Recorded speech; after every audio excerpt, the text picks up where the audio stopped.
উপলক্ষে প্রত্যেকের বাসায় দেখা যায় কম বেশি অনেক রকমের আইটেম রান্না করা হয়। আর প্রত্যেকের বাসায় যে যে একটু একটু করে সব আইটেম থেকে ট্রাই করে তারপরে আবার নেক্সট বাসায় যাওয়া, এটা যে কি একটা মজা, এটা হচ্ছে যে ছোটবেলা থেকে তো আমি দেখিয়ে আসছি। কারণ আমার ফ্যামিলি সবাই ছিল ঢাকায়, তো আমরা সবাই এক একজন সারা দিন ধরে আমরা শুধু আত্মীয় স্বজনের বাসায় ঘুরে বেড়াতাম।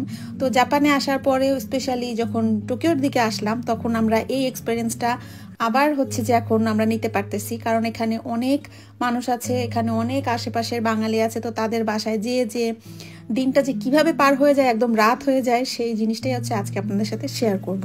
সকাল সকাল ঘুম থেকে উঠে একটা সারপ্রাইজ পাইছি। ঈদের দিন আমাদের বাসায় একটা ক্যামেলিয়া গাছ ছিল, সেটা ফুল ফুটতেছিল না প্রায় 2 বছর ধরে।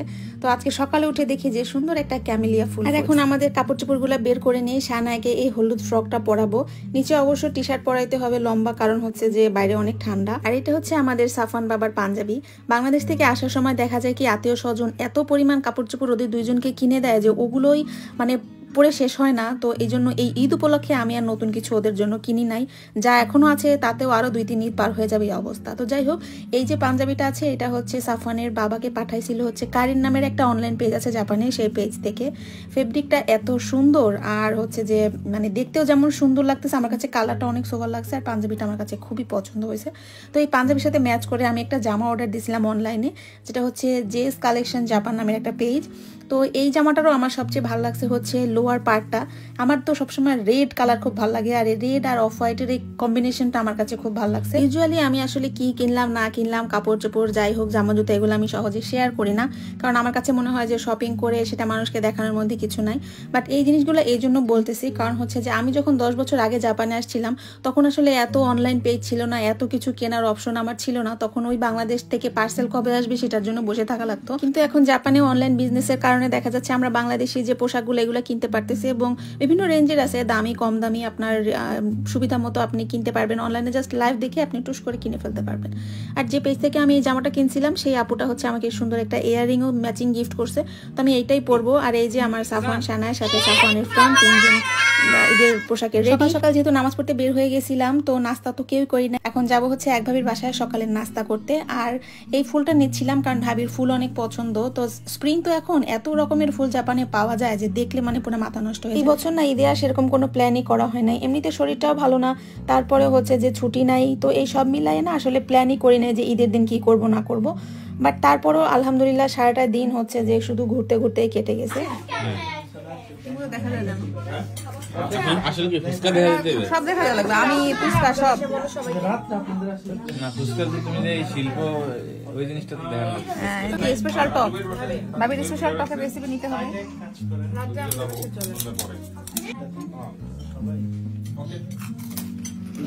এখন মজা না হলে মজা না, তার মানে বলতেছে আমার চটপটি মজা না। না না, মজা হয়েছে, ওটা তো কথার পিঠে কথা আসে তাই বলি আর কি। সাফান, তুমি কি খেয়েছো আন্টির বাসায়? কি খেয়েছো এখন? মাংস? তোমার পছন্দের খাবার? মজা হয়েছে নাকি মজা হয়নি? বাবা মই হ্যাঁ, আর এটা লাস্ট আর পারবে না। আর সারা কি খাচ্ছে?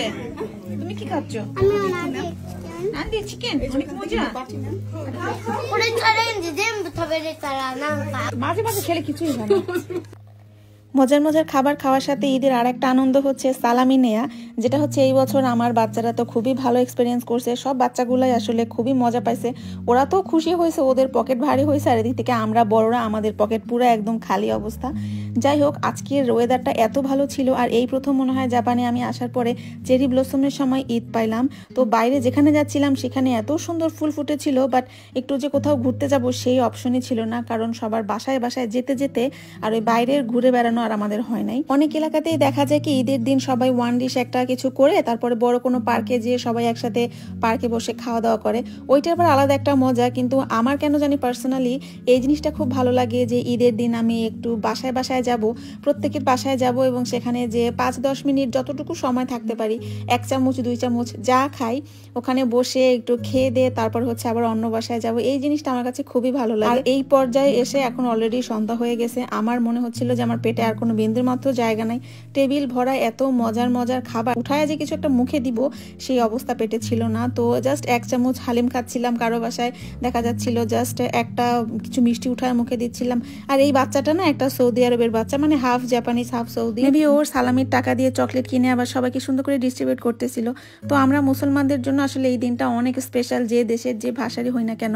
আর সবাই পরিবার থেকে এত দূরে থাকি, পরিবারকে আসলে খুবই মিস করি, বাট তারপরও চেষ্টা করি সবকিছু ভুলে সবাই যে যেখানে আছে সেখান থেকে নিজেদের মতো করে ঈদের দিনটাকে সুন্দরভাবে উদযাপন করতে। অলরেডি অনেক রাত হয়ে গেছে, মনে হয় 8:30 বেজে গেছে। স্টিল আমাদের এখনো এক বাসায় যেতে হবে, কারণ আমাদের এখনো কথা দেয়া আছে। সকাল থেকে যেহেতু বাইরে সাফওয়ানের বিরক্ত হয়ে গেছে অলরেডি, এখন সে বাসায় যাবে। তো তাকে বললাম, যে রিকোয়েস্ট করলাম এটা লাস্ট বাসায়, এরপরে বাসায় যাব। যদিও বাসায় যেতে যেতে আমাদের রাত 11টা 11:30 মতো বেজে গেছিল। আজকের দিন কেমন কাটলো? কেন কেন সবচেয়ে ভালো হয়েছে সেটা বলো। সাফওয়ান 14,000 টাকা উঠছে। অনেক টাকা হয়েছে। ওকে, সবাই ফাইনালি একটা ঈদ মোবারক বলি। ঈদ মোবারক।